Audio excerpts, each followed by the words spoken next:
Chapter 3 of A Practical Guide to Self-Hypnosis. Recording by Andrea Fiore. A Practical Guide to Self-Hypnosis by Melvin Powers. Chapter 3.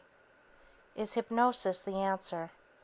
Dr. George Estabrooks, professor of psychology at Colgate University and author of the book Hypnotism, made the following two statements in a paper called The Future of Hypnosis, given as part of a program on the nature of hypnosis at the annual meeting of the American Psychological Association in 1959. It would be well to sound a word of caution against certain attitudes which have become prevalent and which can be well illustrated in the field of medicine. In this respect, direct suggestion is under the ban. For example, a dictum, "Never remove the symptom unless the cause is understood," is much emphasized. Its validity is greatly open to question, since much of medical practice is direct symptom removal, as only a little thought makes apparent. Another dictum generally followed is that the unconscious background of symptom complexes must necessarily be made conscious to effect a cure.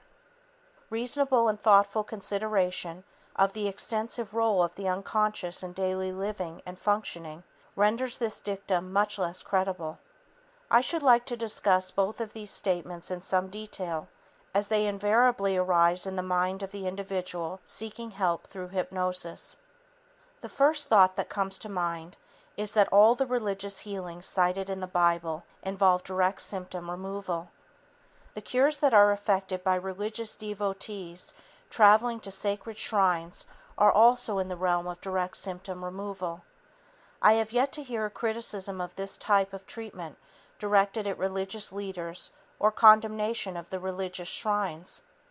These cures are accepted as evidence of the power of faith or attributed to the supernatural. In these cases, nothing is ever done to make the person cured understand the nature of the unconscious mechanisms which contributed to his problem. Religious healing cannot be dismissed by merely saying, "It isn't scientific." A methodology is only scientific when it works. It is of no value if it doesn't help the individual seeking help. We must face the fact that not all people can be helped by the same psychological treatment. We can readily see this in the following extreme example. An aborigine suffering from a psychological problem certainly wouldn't be a candidate for psychoanalysis as we know it. He could, no doubt, be helped much more readily by a witch doctor. It also stands to reason that the sophisticated Westerner would not be influenced by the incantations of a tribal medicine man. Going further, we find there are many schools of psychotherapy and many approaches to solving man's emotional problems. The cure rate for all of them, however, is approximately the same. I think we must accept the fact that there is no one sound, logical, scientific approach. I believe that so long as the end result is achieved, the methodology was scientific for that individual's needs. The goal of all therapies is to help the patient free himself from whatever emotional problems beset him. This approach, to some readers, may seem an oversimplification of a very complex problem, but I think it's time that we had a simple, workable formula devoid of technical jargon. Too often complex technical terms and theories have been glibly used to explain away failures. I believe we need more and more emphasis on measures to make the patient feel better rather than spending most of the time trying to find out why he doesn't feel well. This, of course, is symptom removal again. I should like to point out an interesting fact pertaining to biblical healers. So long as the fame of the healer preceded his arrival in any country, he was able to heal the sick. However, where his fame as a healer was either unknown or discredited, he found no faith and subsequently no cure. The earliest reference to hypnosis is in the Bible, Genesis 2:21. "And the Lord God caused a deep sleep to fall upon Adam, and he slept." Dr. William Malamud, 86th President of the American Psychiatric Association, in an address delivered at the annual meeting in 1960, stated the following in a paper called Psychiatric Research, setting, and motivation. During the last few years we have witnessed a growing trend of overemphasizing the value of exact methodology and uniformity of standards. This trend, which could be characterized as a cult of objectivity, has already had an important influence on psychiatric research. It is true that in its emphasis on critical judgment and valid criteria, it has helped to curb unrestrained flights of imagination and sloppy methodology. But the over-glorification of objectivity and the insistence on rigidly single standards of acceptable methods have resulted in a concentration on certain phases of the science of human behavior at the expense of other very important ones. I believe that most individuals have a fairly good understanding of how they came to have the problem that they have. I have yet to encounter a person who protests he has no idea why he doesn't function as he would like to in a certain area. From a practical standpoint, not many have the time nor money required to delve into the unconscious background of the problem. The high cost of treatment is a very real objection and cannot be discounted lightly. People suffering from emotional problems usually suffer financial reverses as well. Who is to help these people? There are very few places in the country where they can receive competent psychiatric help at a reasonable fee. Is there this type of help in your own community? It is only when the individual is destitute that the state provides whatever help it can. However, at this point, it's a long, hard struggle back to good emotional health. The National Association for Mental Health and its affiliates issue about 10 million copies of 200 different pamphlets on various aspects of mental health. To assess the value of these pamphlets, 47 mental hygiene experts held a conference at Cornell University. A report on this outstanding conference has been published. It is called Mental Health Education, a Critique. A feature by Ernest Havemann in the August 8, 1960 issue of Life contains a very worthwhile article on this conference called Who's Normal? Nobody, but we all keep on trying. In Dissent from Mental Health Approach, experts decry futile search for an unreal goal. The following paragraph is taken from the Life article. What about psychiatry and psychoanalysis? This is a different matter. Many unhappy and problem-ridden people, though by no means all who have tried it, have profited from psychotherapy. Indeed, all the mental health pamphlets, as a postscript to all the self-help methods they advocate, wind up by advising the reader to seek professional care if his problems are serious enough. But the skeptics at Cornell cited statistics which to them show that psychiatric treatment is as remote for the average person as a trip to the moon. Aside from the expense, which most people would find prohibitive, there simply are not enough therapists to go around. The U.S. has around 11,000 psychiatrists and 10,000 clinical psychiatrists, in all, about 1 for every 8,500 citizens. If everyone with emotional problems decided to see a psychiatrist, the lines at the doctor's offices would stretch for miles. I assume that most readers of this book know that state hospitals are understaffed and unable to provide proper care for the mentally ill. Mike Gorman, Executive Director of the National Mental Health Committee, has written a crusading report on this very theme called Every Other Bed. In this book, he tells us that every other hospital bed in the United States is occupied by a mental case.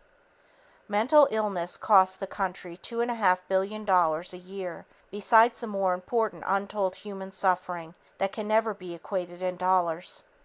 The book is a shocking story of how we have let this happen, are still letting it happen, and of how little, for the most part, we, the general public, as well as the medical and psychological professions, are doing to correct this deplorable situation. It is time that we re-examine the dictums that say a symptom can never be removed unless the cause is understood, and the unconscious background of the symptom complexes must be made conscious and understood before a cure is effected. There are many positive thinking groups functioning in the religious field. Many of these religious groups are in existence primarily because of the dynamic philosophy or psychology they offer for everyday living. Couple this with a strong faith in God, and you have a combination which approaches infallibility. Recently we have had a series of best-selling books which expound this very theme. Does it work? Of course it does, when used properly. You can be sure that there has been criticism of this religious psychology. The criticism is that the basic causes of the problem are never dealt with, and the unconscious conflict is not resolved. It's the same argument over and over again. What about the people helped? They seem to have made tremendous strides and are leading lives as well adjusted as anyone else. Once imbued with this spirit or feeling of well-being, it permeates every phase of their relationship in a constructive manner. The only reason that there isn't more criticism is that this type of psychotherapy is incorporated into the religious tenets of these groups, and criticizing another man's religion makes the detractor's entire philosophy unacceptable. I am strongly in favor of these groups because I would prefer having a religion that keeps pointing out the positive side of life and that life can be beautiful if you put your faith in God and practice positive thinking. It is certainly better than the clinical philosophy of its detractors or the grim religions which stress punishment. Think of the guilt feelings involved in the latter. No one can live up to such a formidable creed. Of course, if you suggest to positive thinking religious individuals that they are using a form of self-hypnosis, they will emphatically deny and debate the issue. Since we are primarily interested in mental hygiene and not in winning a debate, it is well to leave the matter as it stands. The point to keep in mind is so long as a person feels that his methodology is the answer to his needs, and so long as no one is being hurt by his belief, I feel he should cling to his conviction. He should not allow it to be destroyed by those who are thinking in different semantic terms. I would like to bring up another common example pertaining to the two basic concepts that we have been discussing. It is the example of the many individuals who have taken public speaking courses to overcome stage fright. In most cases, the person involved hasn't had too much opportunity to be a public speaker. Because of this, he suddenly feels he may not say the right thing or forget what he wants to say. This anxiety can create the very situation or block that he fears. What is the solution? Certainly not psychoanalysis to find out why he functions the way he does. You could use this approach, but I don't think it's the most constructive one. It's like asking, "What am I doing that's wrong?" instead of, "What can I do that's right?" The most constructive approach is to take a course of instruction to get the actual practice and experience in the techniques of public speaking. Before proceeding further, I believe it is necessary to point out that I am not just being critical of the convictions of other sincere and dedicated individuals engaged in the field of mental hygiene. It is always good to reevaluate our present thinking on any subject, no matter how sincere or convinced we may be that what we are doing is correct.